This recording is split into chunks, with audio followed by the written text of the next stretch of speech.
The morning I found out my sister had emptied my savings account, I was sitting in my car in the parking lot of a Walgreens, still wearing the dress I'd had on the night before at her 4th of July cookout. I hadn't even gone home yet. I'd slept on my friend Tasha's couch because I'd had 2 glasses of wine and didn't want to drive. I remember thinking how responsible that was, how together I had my life. I was 31 years old, a licensed occupational therapist, and I had $47,000 in a high-yield savings account that I'd been building for 4 years. Money I was going to use as a down payment on a house, my own house. The first person in my family to own property. I opened my banking app because I needed to transfer money from my phone bill. Routine. The kind of thing you do without thinking. The balance said $2114. The balance said $2114. I thought the app had glitched. I closed it and opened it again. 2114. Long enough that a woman knocked on my window to ask if I was okay. I told her I was fine. I don't think I was breathing normally. My sister's name is Serena. She's 4 years older than me, and for most of my life, she was the person I trusted more than anyone else in the world. I should tell you how we got here because the $47,000 didn't disappear overnight. It disappeared over a decade of me not understanding what my sister actually was. We grew up in Akron, Ohio. My parents divorced when I was 9 and Serena was 13. My dad moved to Phoenix and called on birthdays when he remembered. My mom worked 2 jobs, days at a laundry service, evenings at a diner, and she was exhausted in a way that I didn't fully understand until I was much older. Serena was the one who made sure I ate dinner, who helped me with homework, who sat outside the bathroom door when I was sick. When I picture my childhood, I picture her. She was more parent than sibling. What I didn't understand until much later was that Serena had learned something from watching our mother be perpetually broke and perpetually tired. She had learned that money was a form of control, and that the easiest people to take it from were the people who loved you. It started small, the way these things always do. I was 22, fresh out of my OT program, first real paycheck. Serena called and said she was $300 short on rent and her landlord was threatening eviction. I didn't hesitate. I transferred the money before we even got off the phone. She paid me back 2 weeks later, and I remember feeling proud of both of us. Her for paying it back. Me for being able to help. Then it was $500 for a car repair. Then $800 when she said her hours got cut at work. Then $1,200 for something I can't even remember now. Each time, she paid back part of it. Never all of it. And whenever I brought up the outstanding balance, she had a way of making me feel small for mentioning it. "I thought family didn't keep score," she said once. "I thought you were different from Mom. I didn't want to be like our mom, cold and transactional as Serena described her. So I dropped it." By the time I was 28, I had quietly lent Serena somewhere close to $9,000 with maybe $4,000 returned. I told myself it was okay. I told myself she was my sister. What changed everything was my grandmother's death. My grandmother on my mother's side passed away 3 years ago. She was 81, sharp until the very end, and she left behind a small estate, a paid-off house in Cuyahoga Falls, and about $60,000 in savings that she'd accumulated over 40 years of working as a school cafeteria manager. She was meticulous about money in a way that neither her daughter nor her granddaughters had inherited. She left the estate split equally between me, Serena, and my mom. My share came to just over $20,000. I put it straight into my savings account. I didn't tell Serena how much it was. I just said I was going to save it toward a house. Within 3 weeks, Serena called with an investment opportunity. A friend of hers knew someone who was starting a food truck business and needed capital. I could double my money in 18 months, she said. It was a sure thing. She was putting in $5,000 herself. I said no. It was the first time I had ever said no to Serena about money. The silence on the phone lasted long enough that I thought she'd hung up. Then she said, "Okay. I just thought you'd want to be a part of something for once instead of just sitting on your money." I hung up feeling like I'd done something wrong. She didn't bring it up again.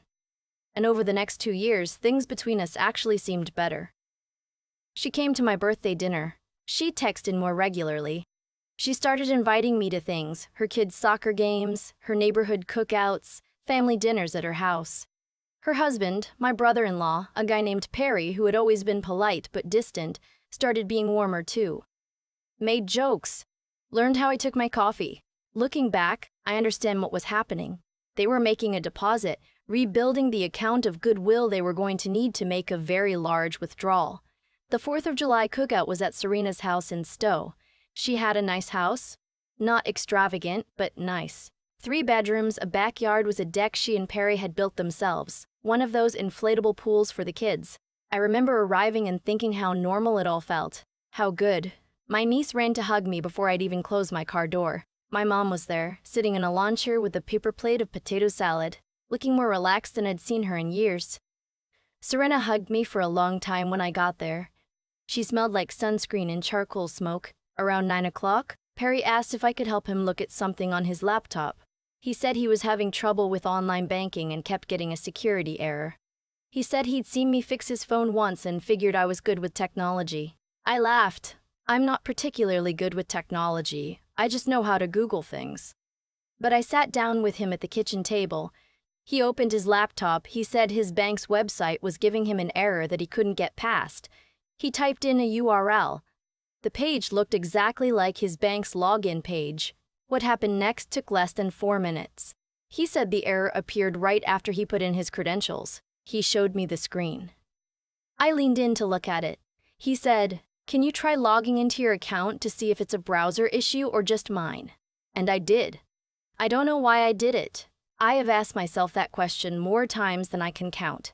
The most honest answer I have is that I was comfortable. I was in my sister's kitchen.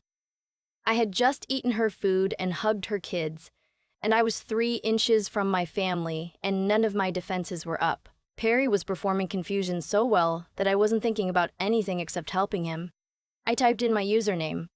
I typed in my password. He said, "That's weird, it logged you out too." He closed the laptop. That was it. I don't think I would have thought about it again that night, except that something snagged at the back of my mind right before I fell asleep on Tasha's couch. Not a specific thought, just unease. The kind that wakes you up at 3 a.m. and doesn't let you explain why. At 8:47 the next morning, I opened my banking app in a Walgreens parking lot, and my life savings was $214,000 and $46,000. $783 had been transferred out in 3 separate transactions beginning at 11:52 p.m. the previous night while I was asleep. 2 went to accounts I didn't recognize. 1 went to an account with Serena's name attached to it. I know that because I called my bank's fraud line immediately, still sitting in that parking lot, and the representative walked me through the transactions while I sat there with my mouth open. I drove to Serena's house. I don't know what I was thinking. I think part of me needed to see her face. She opened the door looking like she'd been awake for a while. She had on a clean outfit. Perry was nowhere. The kids were at her mother-in-law's. I said, "You took my money." She looked at me for a long moment. Then she said, "We're underwater, Vivian. We're 6 months behind on the mortgage. Perry got laid off in March and didn't tell me until June. We had no choice." I said, "You had a choice. You chose to steal from me." She said, "It's not stealing. You have more. You've always had more. You save every single dollar and you live like you're scared of your own life. We needed it." I stood on her porch and I felt something very quiet and very final move through me, like a door closing. Not slamming, just easing shut on its own weight, the way a heavy door does when the air pressure changes. I said, "Okay." She looked surprised. I think she expected me to cry. Maybe to yell, to beg her to explain. She didn't know that I had already understood in the 30 seconds I'd been standing there, that there was nothing she could say that would matter. The explanation was in her face before she'd even spoken, the practiced calm of someone who had been preparing for this conversation. I turned around and walked back to my car. The first call I made was to my bank. I had already reported the fraud. They opened a formal investigation and told me to file a police report, which I did that afternoon at the Stowe Police Department. The officer I spoke to, a woman about my mom's age who kept a framed photo of a golden retriever on her desk, told me that because one of the transfers was traceable to my sister's account, it was a strong case. She took the report without making me feel foolish, which I needed more than I knew. The second call I made was to an attorney. I hadn't known any attorneys personally until then, but a colleague of mine at the rehabilitation center where I work had mentioned once that her husband did civil litigation. I called her on the drive home, and she gave me his number without asking me to explain why I needed it. His name was Malcolm, and he had an office in downtown Akron that smelled like old paper and coffee. I met with him 2 days after the theft. I told him everything. He listened without interrupting, and when I was done, he set down his pen and said, "She made a significant error putting one of those transfers in her own name." I said, "Is that enough?" He said, "Combined with the police report, the IP address on the login, and the sequence of events you've described, it's more than enough." What came out over the following 6 weeks would have destroyed me if I hadn't already been in the quiet, closed-door place I'd arrived at on Serena's porch. Perry had not been laid off in March. He had quit his job in January, voluntarily, after getting into a legal dispute with his employer over an expense account he had been misusing. They had settled out of court, which meant no criminal record, but he had walked away from a $74,000 a year job with about $11,000 in legal fees and a confidentiality agreement. Serena had known. They had burned through their savings in 4 months covering the mortgage and her income alone, and when they couldn't make June's payment, they had made a plan. My grandmother's inheritance. That was what they had come for. They had spent 2 years getting close to me again, specifically because they knew I had received it and saved it.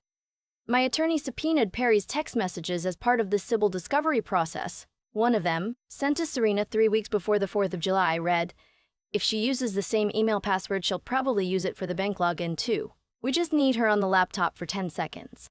I read that text message on a Tuesday afternoon in Malcolm's office, and I had to ask him to give me a few minutes alone. I walked to the window and looked down at the street below, and I thought about Serena at the door of her house, so composed, so prepared. I thought about Perry and his coffee jokes and learning how I took mine. I'd thought about my niece running to hug me before I closed my car door, and I wondered, for the first time, whether that was choreographed too. Whether they had told her to do that.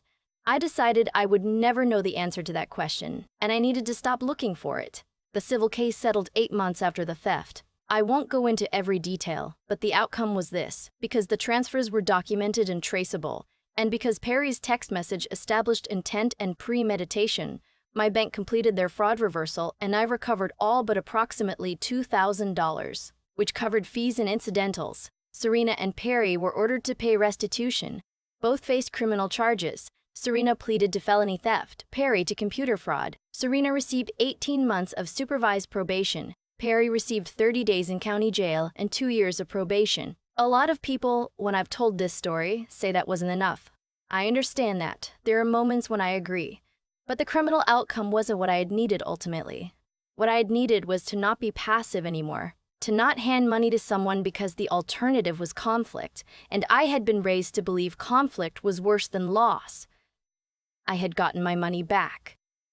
I had made them answer for what they did. And I had learned, completely and permanently, that love is not the same as safety. My mom found out gradually, the way people do when they're watching a situation from the outside. I had decided I wouldn't call her and explain it like it was news, because it wasn't news.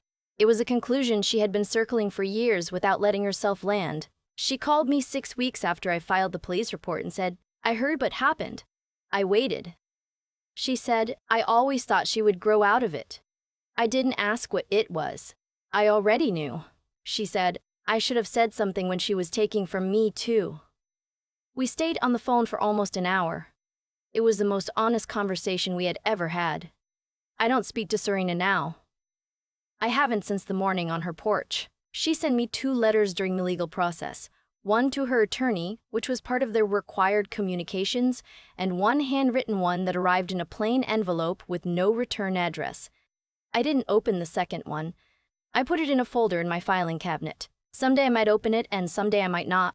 My niece is 9 years old and she doesn't know what happened between her mother and me. I think about her more than I think about Serena.